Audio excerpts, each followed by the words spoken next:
But for the first time this session, Senate Finance Chair Steve Ogden says that outside groups have been able to penetrate the upper chamber, and the budget bill they just passed may be a reflection of that.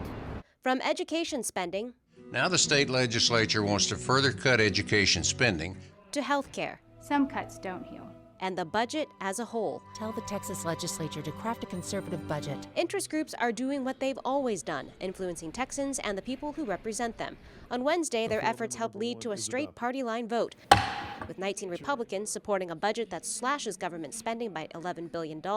I believe it is a courageous thing to vote for this budget. And 12 Democrats upset their colleagues' favor, quote, draconian cuts to education and health services over using the rainy day fund. I would put a bitter face on this because you can't take $11 billion out of current services and not have harm and pain. Former lawmaker Sherry Greenberg is now interim director of the Center for Politics and Governance at the LBJ School of Public Affairs. I say that the budget is the essence of public policy. She says special interests in the form of lobbyists and advocacy groups have always been part of the political process in Texas and the U.S. But what I think is somewhat different, and what Senator Ogden has perhaps expressed frustration about, is not just informing, whether it's individual members or the public, but trying to directly intervene in the Senate. And they do it, she says, by appealing directly to Texans via TV and the web, featuring practitioners,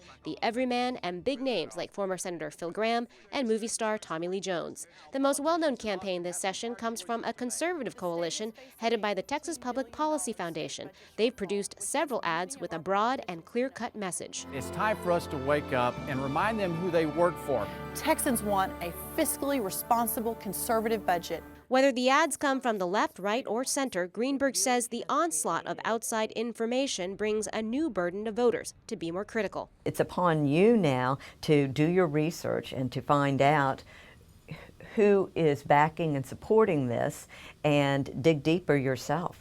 In the bigger picture, Greenberg says that these ads and the sponsors behind them may be sending another message to lawmakers. Follow our orders, or we have the resources to find you an opponent in the next primary. In Austin with your Capitol Buzz, I'm Tan Tan with the Texas Tribune.